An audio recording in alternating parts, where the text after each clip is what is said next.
Hi, everybody. Welcome to my Thursday live Q&A session about speech and language development and language facilitation.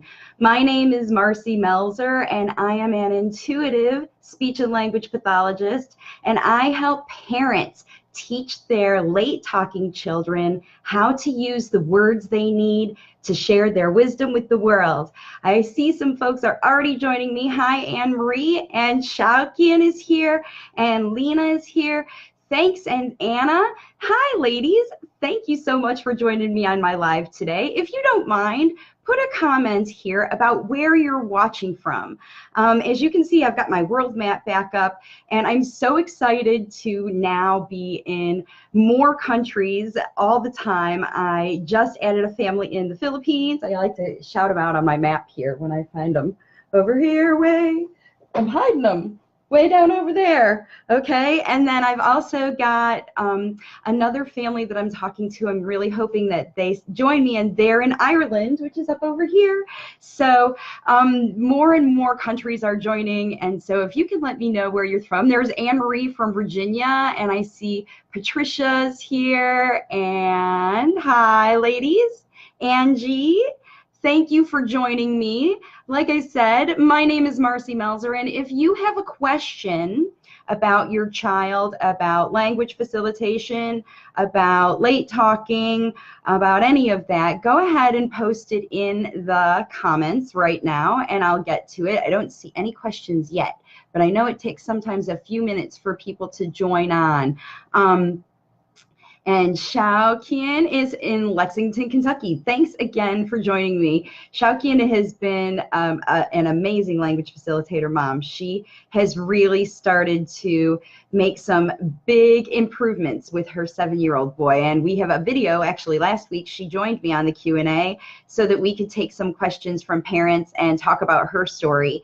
And I've just started a couple of new parents on, and one of the things that I'm getting excited about talking about a little bit more is this idea and concept of late talking and what late talking is. I just have redone my new free class for families, so if you are watching this on the replay, thanks for joining us on the replay. And I just want to let you know that I do have a new free class for parents. It's 80 minutes long. I just kind of kept going, and the content, as I put it together, I just kept adding more and adding more and adding more. And one of the things that I do talk about in that class is that about what late talking is and why I call it late talking when most other speech pathologists have a more clinical term for children who are not yet using verbal language. So, you may wonder, what is late talking? Whenever she says she helps parents who have late talking children, how do I know if my child is late talking? And what late talking is, hey, Joshua's here and Felicia's here too. Thanks for joining me. I'm looking for some questions, and so is Deirdre. Thanks for joining me today on this Q&A.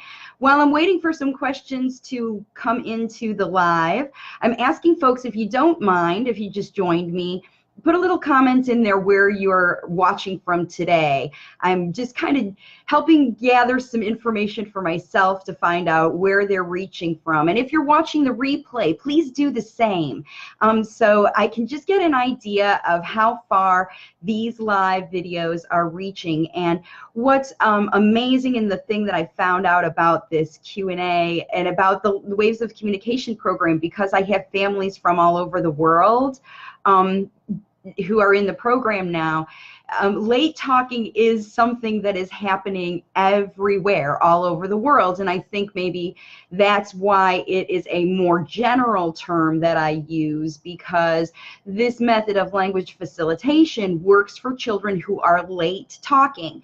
And by late talking, I mean not talking yet. So something happens in a late talker's history that prohibited them from perceiving, hearing, experiencing, joining in with natural language development at key developmental stages of their life. So if your child had some kind of illness issue, emotional issue, any kind of thing like that, that caused your child to not be able to engage in natural language communication, then they didn't receive from you, their parents, they didn't receive the exposure to language in the way that other children did. So if it was hearing loss, even if it was an intermittent hearing loss because of ear infections, and the child didn't hear well or didn't hear at all sometimes and heard other times, and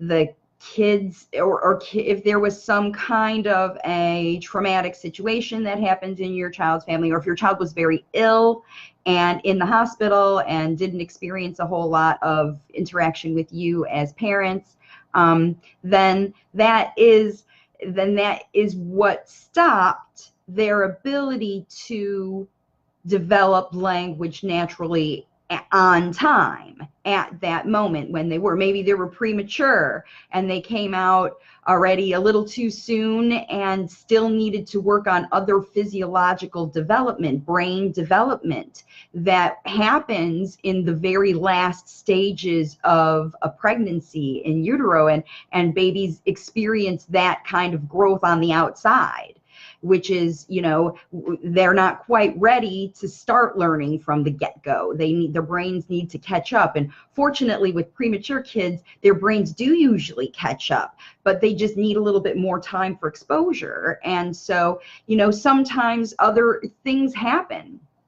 That's why late talking is a term that's so general, because if you want to call the late talking due to autism or due to, something like that, that doesn't tell us quite enough about it. We just really do have to understand why it is that a child missed that exposure to natural language development. And when we understand why they missed it, okay, and what caused them to miss that, and when those issues are resolved, and a child can pay attention to language in the real world again, that's when language facilitation is when you jump in and start almost like you start over from square one, because now your child is ready. And the problem with I just got distracted. Bariana's here. Hi, Bariana and Anthony. Thanks for joining me today on this Q&A. What happens is, when kids aren't able to use natural language in that period of time, that it didn't work because they were ill or didn't hear, or whatever, verbal language wasn't working, they weren't able to engage for whatever reason with you. And now they are more able to engage, or maybe they're engaging just with you, but not other people. And you're thinking in your head as a parent, there's language in there.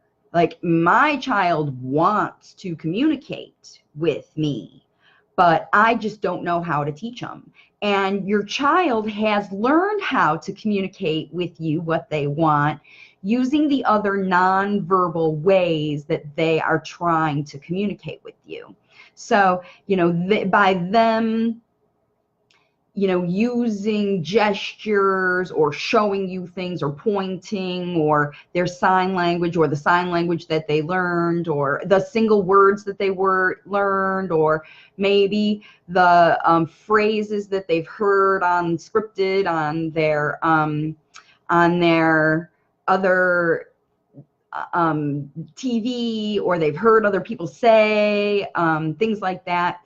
When they don't have those regular, language, because they didn't learn language from the ground up. I always talk about language coming like this in language facilitation, instead of kids who don't have much language and then learn skills instead of language, because at the time language wasn't working, couldn't hear, couldn't pay attention, was too sick, didn't have exposure. For any of those reasons that it didn't work the first go around doesn't necessarily mean that it's not going to work the second go around. Because back then, when your child was between 15 months and 3 years old, and whatever it was that prohibited them from, in those 3 years between 15 months and 36 months, are the primary ages for language facilitation. That's why they used to say that if you didn't hit that time, that, you know, before a kid turns 3, if you don't get that intervention started, then they're past some kind of ability to learn or something. And when you look at your child as a late talker, then you see them as, you know, they didn't have what it takes to do it the first go around, but now things are different. Now your child is communicating, at least with you, or at least their frustration with the lack of functionality of the communication that they're using now. You know, perhaps that isn't working for them either, because now they're getting to be 3 and 4 and 5 years old, and they have many more ideas that they want to communicate with you. But whatever structures that they learned from the top down, whatever kinds of things they saw, they weren't functional for them. So I see that there's a few more people joining in. Bariana says that that's her daughter exactly. And that's how it is with late talkers. I mean, it doesn't really matter why they are late talking, as long as you know, because kids are late talking for all different reasons, but as long as you know why your child didn't get the right start with language, and now they have the basic criteria for learning language again, or for the first time, even sometimes with kids, because if they had chronic ear infections from the time they were 9 months old and they went unresolved, maybe it was just ear fluid and not infections, and parents didn't know about it. This happens a lot, that kids have had a period of time that they weren't exposed to language, but parents don't even figure it out until the child suffered from it for a while. And it's not your fault as parents, because it's not like they were sick. They just had stuff gunking up their ears that caused them to not hear. And so, you know, when they get older and start to go to kindergarten or preschool or social groups or whatever, and those things are challenging for them, following directions from other people is challenging for them, then parents figure it out and they learn that their kids haven't been hearing, but nobody has any idea how long that's been going on. But then they can get those issues resolved with things like ear tubes or grommets and surgery. Sometimes people use homeopathic and osteopathic doctors. Other times people, you know, kids, as they grow older, they grow out of ear infections and because the head shape changes. Or maybe a child is now able to concentrate and learn because their seizure medication is on point and they're not having seizures anymore. Or maybe a child was premature and has caught up cognitively now, but in the meantime they learned other habits. See, that's what happens with late talkers. Is the problem is not just that they didn't hear verbal language during those key times. The problem is that when they couldn't use regular language, they came up with other things, because there's nothing wrong with the smarts of a late talker. These kids are brilliant and really good at problem solving when it meets their needs. So these kids are so good at figuring out how to communicate with you, their parent, using whatever they could. if it's gestures, if it's, you know, whatever. And I just had a conversation with my speech pathologist friend, and I see Shafaq's here. Shafaq, here's another speech pathology friend, who was my friend, was talking about her change in understanding of children who are what we call beyond verbal. The children who are different than late talkers, and I'm going to do a whole video on this, but the children who aren't able even to let you know that they want anything, the children that you need as parents to anticipate all of their needs. And those kids, you know, in the industry we call nonverbal, but I really love this idea of beyond verbal, because parents have to figure out what's going on with their kids. And a child who is beyond verbal is a child who is using the very rudimentary kinds of communication that newborn babies use. The parent intuition, they develop habits that are consistent so that parents are better at guessing what they want. They use behaviors and facial expression. And there are many of us who believe that they do communicate messages intuitively. And parents of kids who don't otherwise use behaviors, and those are different than the nonverbal behaviors of late talkers. You know, late talkers are using behaviors and words and word approximations and sounds to try to communicate with you. But a child who is beyond verbal is still continuing to rely on others to understand their messages. And so that's the difference. And like I said, I'm going to do a video all about that. I haven't seen any other questions from people, but I see that Carla is here, and Charmin and Melissa, I already saw you. Good too. Thanks so much for joining me, everybody. And there's Ginny, and Christine is here, and Gina, thanks. Christine is another practitioner who understands when we are looking at a child, why we need to understand what it is that has caused their issues to make them late in development. And it's not just talking, because, you know, obviously I'm a speech pathologist and I work with families to help their kids learn to communicate.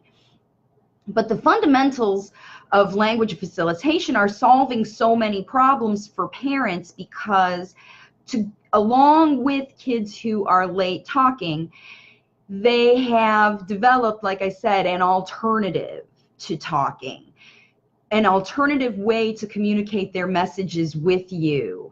So, and oh, well, I see Joanne Keister's here listening from Illinois. Gave your name to a neighbor who is third year of speech pathology. Hi, Joanne is a friend from my childhood. So what an amazing thing to join me. Thanks so much for jumping on this live Q&A. I haven't had any questions from clients, but I see that some, or some, you know, folks who are out there, some parents or anybody, but I see that people are listening. So I'm just going to kind of keep talking here about this idea of what late talking is, and why language facilitation is so necessary for kids to develop new language. Because, you know, the goal of language facilitation, by term, I mean, that's where I came up with it, is that you as a parent who are the person to teach your child everything is also the person who is the one to teach your child communication. Because what's been going on, and I just put a little blurb yesterday about how, you know, when we try to teach our children about the world, we end up learning so much from them in return. And I think that there are many, many, many kids, I call them spirit kids, the kids who are here with real purpose to help their parents learn. And if you and your child are struggling with communication, it's because, you know, there's a reason for you to have that problem, because in solving that problem, you will grow together. And in teaching your child to communicate with you the messages that they have out loud in the real world so that you can understand them, you are also teaching their child to share their messages with the whole world, because we're all joined together here. And when we learn how to communicate effectively with other people to the best of our ability, and this is true for everybody on the planet, because communication with other people is fundamental to what we do. So, you know, what's really important is that you can connect with other people and share your messages, because your children are brilliant. Like I said before, they are problem solvers, and they are here to help solve big world problems. Think about the things that your kids can accomplish when they grow up, and the ideas that they have in their head that you as a parent know are in there. They're locked in there, but you know they are, based on their behavior, how interestingly they play with toys. I have a mom whose child is so smart. She taught him how to go from obsessively watching YouTube videos, and that was what was holding up his language, was obsessively watching these YouTube videos, into creating his own YouTube videos with his own voice to help communicate his message in the same ways that he learned, which is not the way that typical people learn. You know, we talk about these kids being neurotypical or atypical. I mean, typical, nobody's typical. Everybody's individual. And what is most important, I mean, my mission about all of this language facilitation is to teach you as parents to help your children share their messages, share their wisdom, share their ideas with the world, because I know that I'm learning from them. And, you know, I'm learning from these parents who are teaching their kids, and their kids are learning from them, and they are learning from their kids, and their households are happier, and the energy is better. So let's see. Archana, who is here, thank you for joining me, Archana, says that shows interest in talking, actively pays attention, and he also tries to talk, but actual words doesn't show up yet. Does that mean neurologically he's not ready? Well, I think that you know, when we look at language development, Archana, we have to look at it in its natural progression. So remember, whatever it was about your child that caused him to be late talking, whatever it was that stopped the progress, or stopped his exposure to the language, the natural language around him, whatever stopped that, you know, we have to realize, first of all, that that ability to even pay attention and perceive what's going on around you is in existence first, because that's what it was about late talkers that caused them to be late talking anyway. Whatever was coming at them or not coming at them didn't serve them to develop the receptive language vocabulary that they need in order to be able to say those words out loud and use them. And in absence of vocabulary, we have nothing to say. So what is important is, in your child's case, that he wasn't even, you know, he had to get from a place, her little guy's little too. He's just 2 years old. So, you know, he's just now figuring out, he's getting out of that fog time, out of that time when language didn't mean a whole lot. And Archana is working very hard to make sure that he understands everything that she says, and that she understands everything he communicates, even if it's not always using verbal. But she knows exactly, he's touching exactly what he wants when he wants it. And so she knows exactly the right words to teach him. And that's how he is filling up his little file cabinets, memory banks, full of the vocabulary that he needs for when the natural language comes out. And so Archana is definitely at the very beginning of her language facilitation journey with her little guy, because he still didn't have those fundamental things yet. And it wouldn't have done her any good. In fact, what she was doing was trying to sort of force the issue by trying to teach him words to say and then expecting him to be able to access those words later.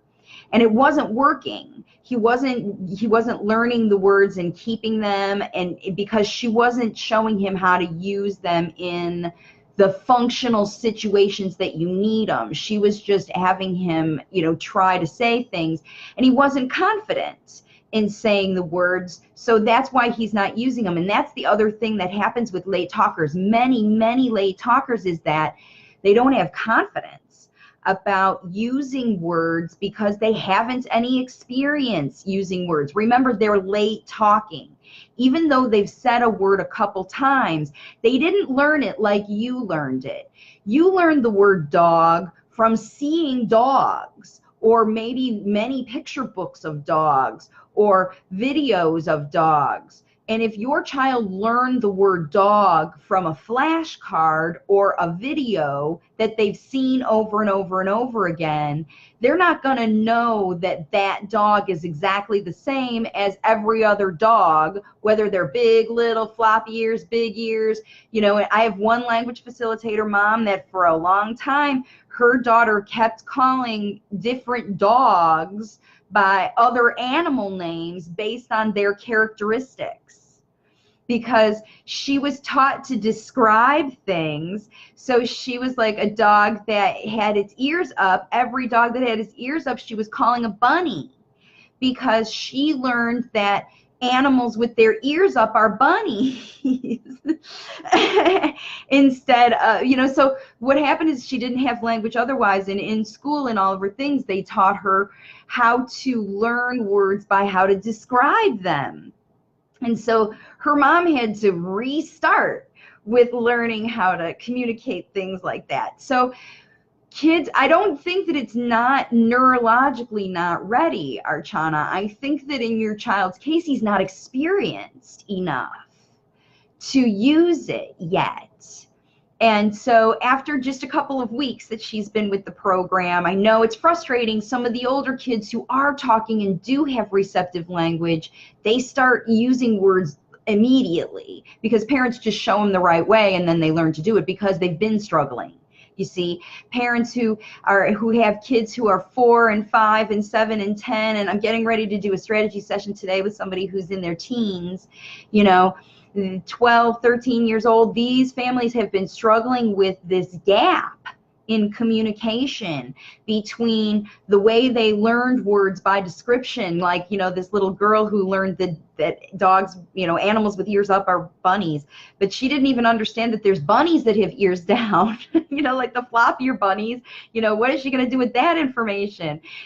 So instead of teaching kids by category like that and describing them and doing it, you teach them the vocabulary as you look at and touch a floppier bunny versus an ear-up bunny, and learn that they're both bunnies and they're soft, and you talk about them, because kids aren't in the habit of categorizing things by what they are described as a speech therapist would be able to quantify that skill. So that's how speech therapists teach kids a lot too.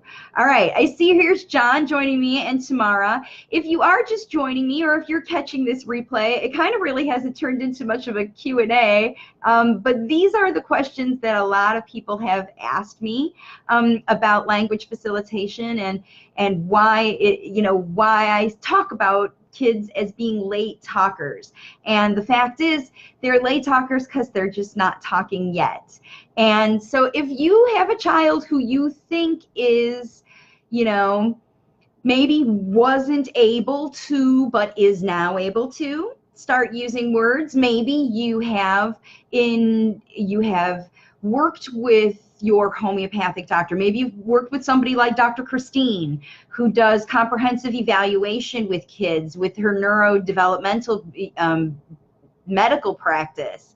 They look at behavior things, and they come up with strategies for families that are very diverse, including behavioral intervention, dietary intervention. You know, if you've been working with someone like that, or a chiropractor, or some kind of biomedical intervention, and seeing some really nice new emergence of connection and interest in telling you about what a child wants. You know, if you're seeing that kind of new behavior from your child, and the other good indicator that language facilitation will work for you is if your child is showing increase in frustration. So, and that means that whatever the system is that they have right now is not working. So that's when kids are a lot more open to changing their communication habits when whatever's working right now isn't actually, you know, whatever is working right now isn't working anymore. If those gestures aren't telling you all those wisdom things that are in their mind, and they want you to understand them better, but you don't, and you're seeing more frustration in your child, that is an indication that they're ready for change. Because one of my friends just posted in the business group that I belong to that there is only, you know, there's always chaos right before big change, because out of necessity.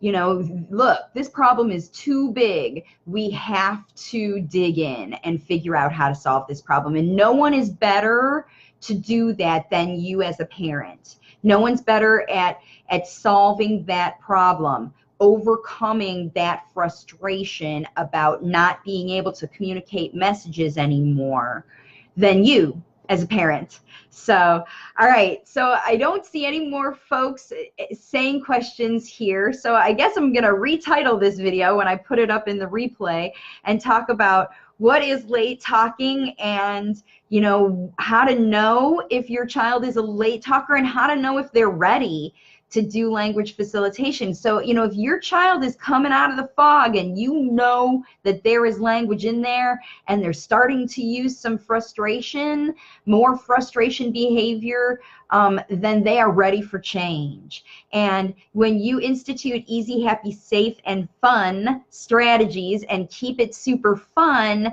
it makes that change super easy, super seamless, and that's why language facilitation works. So if you're a parent who has a late talker, and you may know why they're late talking, you may not even know why they're late talking, but if you know now that they are trying to communicate with you and it's not working out very well, and you want to make a change in that so that you can see the real kinds of communication, the real language that works in the real world all the time, not just with you, but with everybody in your environment, then you need to watch my free class.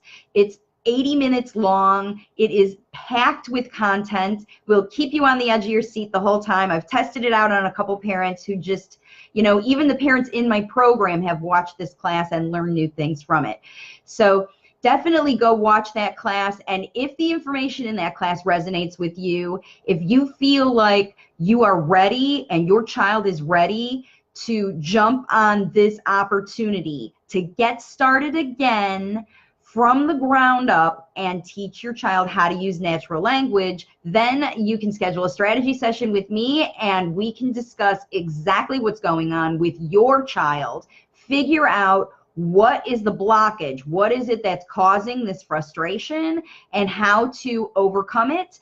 And then in our Waves of Communication program with the other language facilitator parents, you can overcome those problems. Just like Archana is working on, and Shaukian is already way on her way, and the other families that have been in my program for months are already seeing real, natural communication, not just with them, but with other people who they didn't know before, making new friends, touring new schools, because their kids are now able to learn in environments that they couldn't before. So, and this is happening all over the world, by the way. It's not just happening in the United States. It's happening in England. It's happening in Australia. It's happening everywhere. Families are jumping on these language facilitation methods and getting their kids using great verbal communication with everybody. And so if you want to do that, you know, please come join our community. It is amazing. And I'm going to jump off here because I'm just getting ready to do my group session for my Waves of Communication community. And if you have any questions, you can post them here in the comments or send me a private message. And if you want access to my free class, you can find it on wavesofcommunication.com. There are also 50+ videos on my YouTube channel, and I'm going to put the link for that in the comments or in the description here after I go ahead and post the replay. So if you're watching the replay and you like this video and you want to know more about how I help parents facilitate language everywhere, on vacation, during video time, all the different ways that you do potty training, all those different ways that you can facilitate language, you can check them all out on my YouTube channel. You can binge watch me if you want. So, all right, I'll put all those links in here on the replay. Again, if you're watching the replay or you're here with me live, thank you so much for joining me. Thank you so much for supporting language facilitation and for digging in and working with your kiddos, because unless you do it yourself, language facilitation doesn't happen. Speech therapists don't do it. OTs, teachers, doctors, nobody else does language facilitation. You parents do language facilitation. Parents, caregivers, grandparents, and then when your kids do well at verbal communication, they teach other people how to teach them too, because they learn how to communicate with everybody. And that's the whole point. We want them to share their wisdom with the world. All right, everybody, I'm going to jump off this live. Thanks again for joining me. And there's Anjana. And I'll talk to you all next time. I'm going to be coming on Monday to do a really special live about this difference between late talking and beyond verbal. And we'll talk about the difference between what that is. All right, I'll see y'all next time. Have a great day and get out there and help your kids learn to use natural language. You can do it.